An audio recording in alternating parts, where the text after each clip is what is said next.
Antarctica wasn't always a frozen wasteland. A long time ago, it was full of life, and 56 million years ago, something terrifying stalked its jungles. A giant, flesh-eating bird. It was around 6 feet tall and weighed as much as a lion. For millions of years, nothing could challenge it, so why did it disappear? And could there be even bigger predators still hidden beneath the ice? Paleontologists found 2 massive claw bones in Antarctica, sharp, curved, and powerful, belonging to this bird. They were dug up from the Epresian-aged rocks of Seymour Island, which means they're around 40 to 50 million years old. Their shape left no doubt. These were the so-called terror birds. Their scientific name is Forus raceti, some of the most fearsome predators to ever walk the earth. They were flightless and didn't even need wings. Instead, they could sprint at breakneck speeds, like ostriches from a nightmare. For millions of years, these birds ruled South America. But now, for the first time, their presence has been confirmed in Antarctica. No surprise here. Back then, South America and Antarctica were still connected, allowing animals to easily commute between continents. So these birds probably migrated south to adapt to life on Antarctica's prehistoric landmass. It didn't just survive here, it thrived. But at some point, this nightmare of an animal vanished. Why? Most likely because of the temperature changes.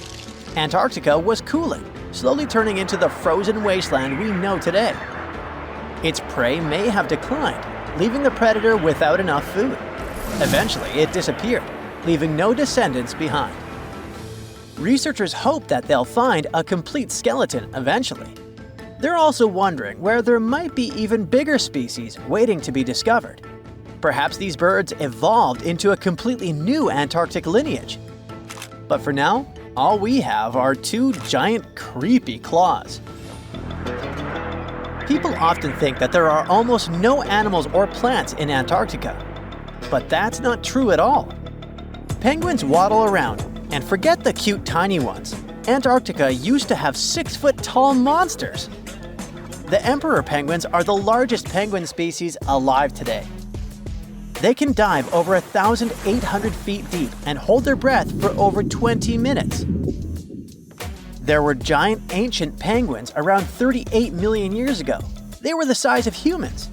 Fossils show they had long, sharp beaks, making them terrifying hunters of fish and squid. The fish there are also absolutely fascinating. Forget giant squids. Colossal squids are nightmares even bigger. Some reach over 40 feet long with massive, super sharp beaks and eyes the size of dinner plates. Finally, orcas, the apex predators of the Antarctic Ocean. They hunt in packs, working together like a wolf pack of the sea to take down seals, fish, and even massive whales. There are even tiny plants like moss and algae. Antarctic hairgrass and pearlwort. They somehow survive against all odds. There are many other myths going on about Antarctica. For example, some people think that when icebergs break off from glaciers, they immediately start drifting straight into the open ocean until they melt. But the reality is way more chaotic. First, when an iceberg breaks off from a glacier or ice shelf, it has to deal with underwater obstacles. It can stay stuck on the seafloor for decades without moving. Then, they get caught in powerful whirlpools and spin in place for months. One iceberg, a 23A, spent nearly 40 years frozen in place before finally breaking free, only to get caught in a swirling ocean vortex for another 8 months. After that, their paths are influenced by ocean currents, tides, winds, and even underwater topography. They don't just float freely. Their movements are full of literal, unexpected twists. And speaking of glaciers, another strange rumor is that some humans can't travel more than 311 miles inland in Antarctica because of an impassable ice wall, freezing jet fuel, deadly winds, and no oxygen. But this is completely false. Antarctica has been explored by planes, vehicles, and even scientists on foot. There's an entire research station sitting at the South Pole. People live there all year long. The ice wall is real, a massive ice cliff rising above the ocean. But that isn't some secret barrier, it's an ice shelf. These are thick slabs of ice that form when glaciers slowly flow off the land and spread over the ocean. Almost 3/4 of Antarctica's coastline is made up of them, but they don't form some giant ring around the world. Antarctica is one of the most extreme places on Earth, but we've conquered its challenges and we keep learning more about it every year. That's why every year, millions of dollars are poured into keeping research stations running, protecting wildlife, and making sure the people who live there have everything they need. But where does all this money go? Well, Antarctica stations are basically small cities. There's electricity, heating, water purification, food storage, and medical facilities. The biggest station, McMurdo, is basically a town with over 1,000 people in summer. It has everything from a fire station to a gym. The South Pole Station is super deep inland, so it's one of the hardest places to supply. Getting food and fuel there requires airplanes flying thousands of miles in extreme cold. But the internet loves a good mystery. When Google Maps revealed what looked like a massive doorway in Antarctica, conspiracy theorists went wild. People joked about everything from Bigfoot's vacation home to a secret base, or even a Star Trek spaceship hangar hidden in the ice. But there's a way simpler and less exciting explanation.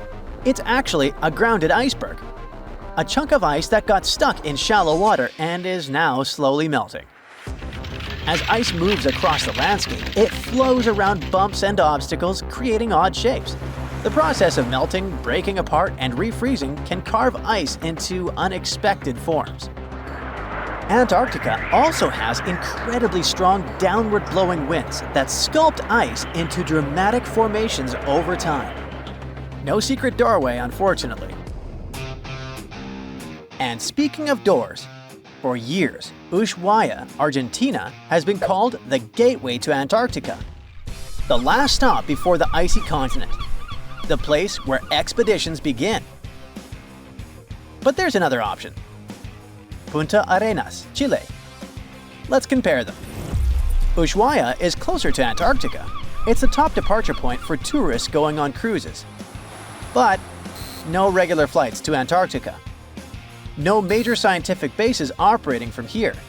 It's basically controlled by the military, which refuses to allow private flights, only commercially operated ships.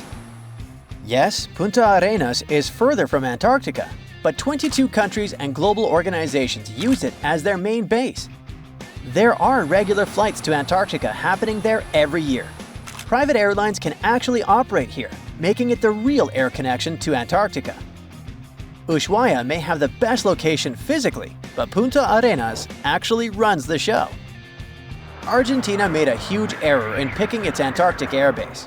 Instead of setting up a simple, accessible base at sea level, they built Marambio Base, very high, on rough terrain, completely impossible to reach by land.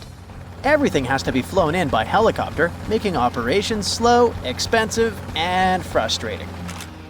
For 50 years, Argentina stubbornly stuck to this bad decision, while Chile set up efficient, well-planned bases that the world now uses. If things don't change, Ushuaia will be nothing more than a tourist stop. But what's terrifying is that Antarctica seems to be returning to its past. It's supposed to be the coldest place on Earth, but something shocking happened just recently. For the first time in recorded history, temperatures in Antarctica broke 68 degrees Fahrenheit. This continent is buried under miles of ice. Usually, temperatures there can drop to minus 112 degrees. But in the winter of 2020, scientists recorded an insane 69 degrees on Seymour Island, hotter than many places in Europe at that time. Scientists believe there are several reasons for that. First, there are changes in the way heat moves around the planet's waters. Second, melting permafrost due to the planet warming. It looks like the climate is changing faster than expected. That's it for today. So hey, if you pacified your curiosity, then give the video a like and share it with your friends. Or if you want more, just click on these videos and stay on the bright side.